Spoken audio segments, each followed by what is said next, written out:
She collapsed in the harsh noon light, right on the cracked pavement outside the biker bar, where engines usually roared and laughter spilled out like thunder. One moment she was standing, swaying as if the ground itself had turned liquid beneath her feet, and the next she was down, her body folded awkwardly, her breath barely visible in the heat. People driving past slowed just long enough to stare, then kept going. The metal sign above the door cast a sharp shadow across her still form, and for a few frightening seconds, it looked like the day would simply move on without her. If you believe in kindness, in second chances, and in the idea that the world can still surprise us in the best ways, take a moment right now to like this video, share it with someone who needs hope, comment your thoughts, and subscribe to the channel Only Kindness, because stories like this deserve to be told and remembered. Her name was Maribel Cruz, though no one outside a few tired shelters and closed hospital files had said it out loud in months. She was 36 years old, but hardship had etched years onto her face, the kind of years that came from constant worry rather than age. The sun beat down mercilessly as she lay there, her dark hair stuck to her forehead, her hands scraped and trembling. Maribel had not planned to be here. She had not planned much of anything lately.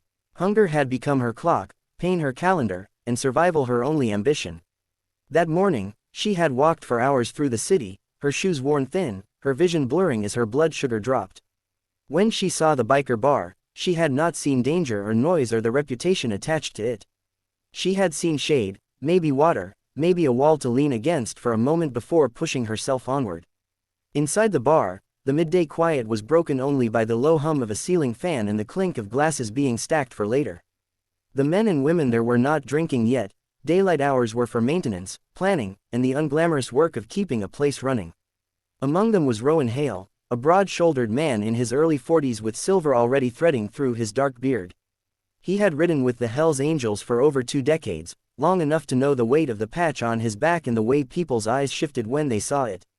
To the outside world, that patch meant fear. To Rowan, it meant loyalty, brotherhood, and a code that was often misunderstood. Rowan noticed the sudden silence first.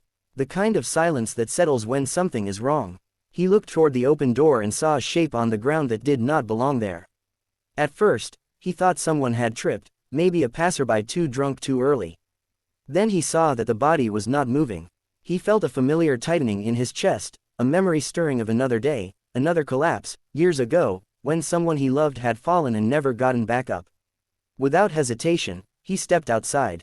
The heat hit him hard, but what struck him harder was the woman's stillness. He knelt beside her, careful but quick, checking her breathing, her pulse. It was faint, but it was there. He called back into the bar, his voice steady, asking for water, for a phone, for help. Within seconds, the doorway filled with figures, leather vests catching the light, tattoos dark against sunburned skin. To anyone watching from across the street, it might have looked intimidating, even threatening. In reality, it was a circle of concern closing around someone who needed it. Maribel drifted in and out of awareness, her senses blurred. She felt cool water on her lips, a jacket folded under her head, shade where there had been none. She heard voices, low and calm, not demanding anything, not accusing her of being where she did not belong. In her foggy state, she expected at any moment to be told to move along, to get up, to stop causing trouble. That had been her experience everywhere else. But the words never came. Rowan remembered the rules he had learned the hard way. Strength was not just about standing tall or riding fast. It was about knowing when to kneel, when to lift someone else up. He signaled to one of the others, a woman named Tamsin Reed, known among them for her level head and quick thinking. She had once worked as a medic before life took her down a different road. Tamsin checked Maribel's pupils, her skin, the shallow rise and fall of her chest. Dehydration, exhaustion, maybe more. An ambulance was called, but Tamsin knew it would take time, and time was something Maribel did not have much of. As they waited, Rowan noticed the scars on Maribel's arms, old and new, stories written into flesh. He wondered how many times she had asked for help and been ignored, how many doors had closed before she ended up here. The irony was not lost on him that help had come from the one place most people would have crossed the street to avoid. When the ambulance finally arrived, its siren cutting through the afternoon, the paramedics took over, efficient and focused. They asked questions, checked vitals, prepared to lift Maribel onto the stretcher. One of them glanced at the gathered bikers, her expression wary at first, then surprised when she saw the concern on their faces. Rowan explained what had happened, concise and clear. There was no drama, no confrontation, just cooperation. As the ambulance doors closed, Rowan felt a strange pull, an unwillingness to let the moment end there. He followed the ambulance to the hospital on his bike, keeping a respectful distance, the engine's steady growl a quiet promise that Maribel was not alone. At the emergency entrance, he waited, leaning against the wall, arms crossed, watching as the world rushed by. Nurses hurried past, families whispered anxiously, the air thick with antiseptic and emotion.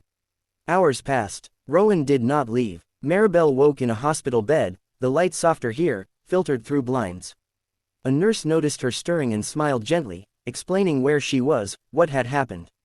Maribel's first instinct was panic.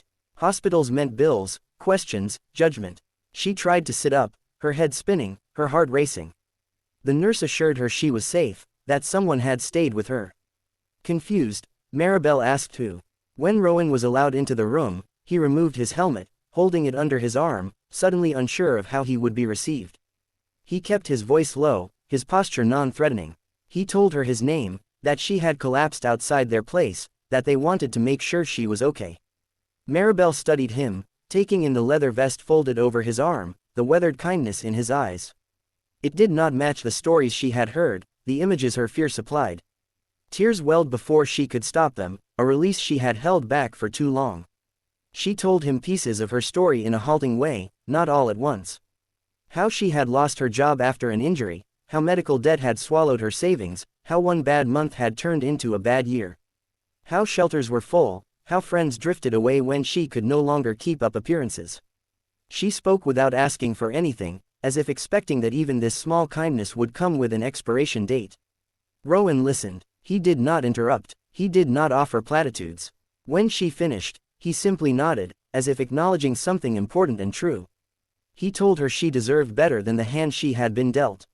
He told her that sometimes help came from unexpected places, and that did not make it any less real. Over the next few days, as Maribel recovered, the Hells Angels' presence did not fade. They brought clean clothes, arranged through the hospital's social worker.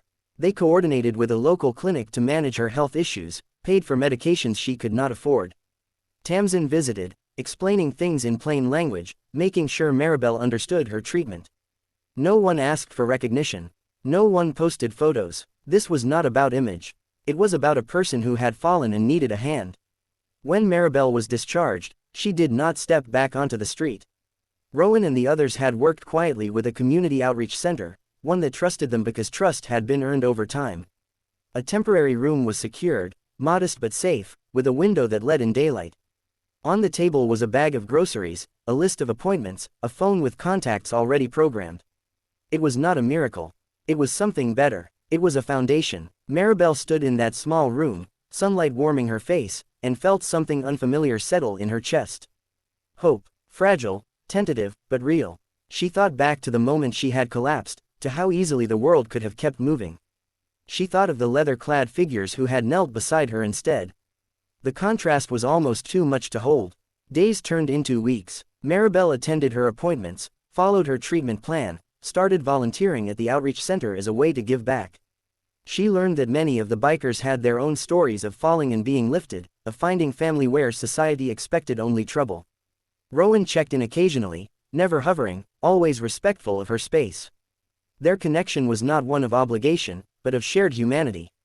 Word of what had happened spread, not through headlines, but through quiet conversations. A shop owner left extra food at the bar's back door for the outreach center. A nurse volunteered extra hours. Kindness, it seemed, was contagious when given the chance. The biker bar became, in small ways, a bridge between worlds that rarely met. One afternoon, months later, Maribel walked past the bar again, this time on her feet, her posture straighter, her steps steady. The sign cast the same shadow, but everything else felt different.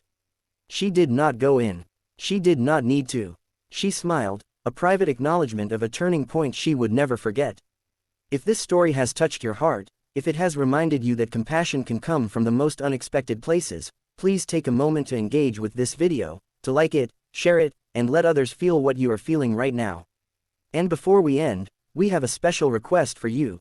Please comment below with your thoughts or a moment when kindness changed your life, because your words might be exactly what someone else needs to read today. Maribel's life did not become perfect.